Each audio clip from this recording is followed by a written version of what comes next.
Assalamualaikum warahmatullahi wabarakatuh. Hari ini kita akan membahas intertekstual teks. Yang belum tahu apa itu intertekstual teks bisa menonton video sebelumnya ya. Lengkapnya adalah perubahan bentuk dari karya sastra novel ke dalam bentuk film dikenal dengan istilah adaptasi. Proses adaptasi ini memunculkan istilah ekranisasi. Ernest dalam bukunya yang berjudul Novel dan Film mendefinisikan ekranisasi sebagai pelayar putihan atau pemindahan atau pengangkatan sebuah novel ke dalam film. Ekran dalam bahasa Prancis berarti layar.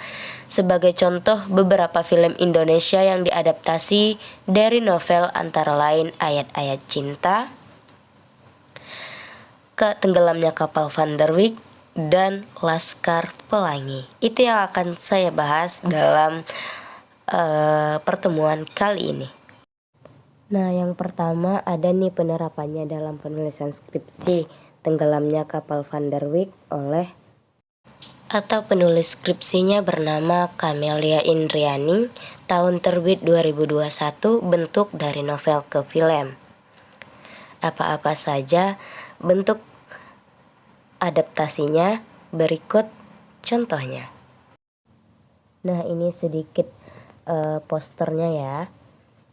Perbedaan antara novel dan filmnya, adanya aspek penciutan, penambahan, maupun perubahan bervariasi pada alur, tokoh dan penokohan, serta latar.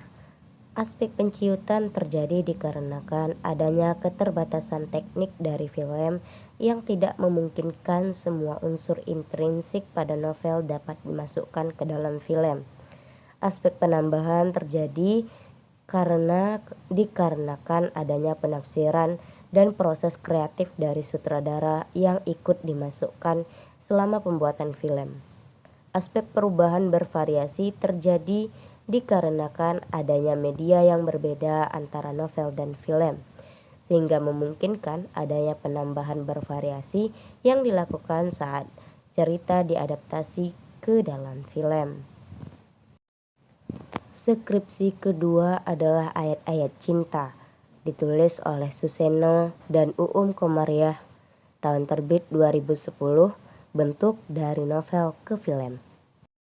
Novel yang ditulis oleh Habibur Rahman El-Shirazi dan filmnya disutradarai oleh Hanung Bramantyo. Ada sedikit kesamaan dan ketidaksamaan antara novel dan filmnya.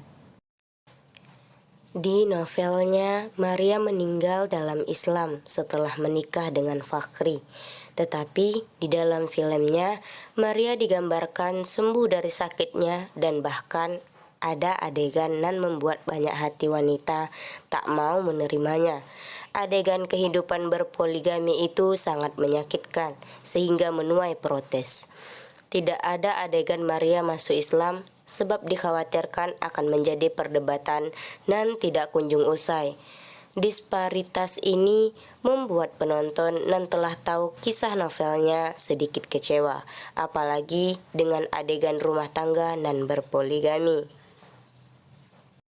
Dan itu adalah salah satu contoh dari bagaimana film itu diadaptasi dan bagaimana penulisan novelnya di Ayat-Ayat Cinta. Nah, dari skripsi ketiga ada Laskar Pelangi, ditulis oleh Suryani, tahun terbit 2016, bentuk dari novel ke film. Novel yang ditulis oleh Andrea Hirata dan diadaptasi ke film oleh Riri Riza. Film ini banyak menceritakan yang relate dengan kehidupan masa sekarang, di mana persekolahan juga membutuhkan fasilitas-fasilitas yang layak. Bagaimana perjuangan Laskar Pelangi ini dalam tokoh-tokohnya. menggapai dunia persekolahan dan mimpi-mimpi mereka. Nah, berikut pengadaptasian dalam film dari novelnya. Dalam skenario buat film Laskar Pelangi, Salman Aristo membuat sedikit perubahan dari cerita orisinal dan ada di dalam novel. Alasan utamanya ialah agar cerita lebih dihayati dan dapat menggugah emosi penonton.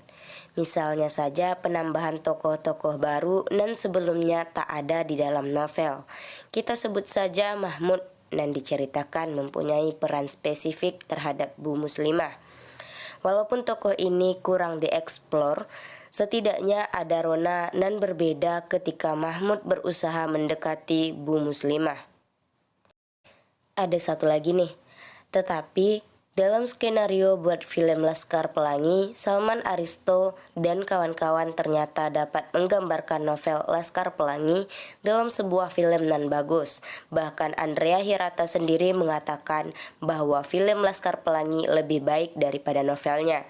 Janji ini memang ditepatkan sehingga para penonton film Laskar Pelangi membludak. Mereka ingin membuktikan apakah sahih seperti dalam novelnya, memang tak mengecewakan filmnya. Nah, itu tadi saja pembahasan kita pada hari ini. Lebih dan kurangnya saya mohon maaf. Wabillahi taufik wal hidayah. Wassalamualaikum warahmatullahi wabarakatuh.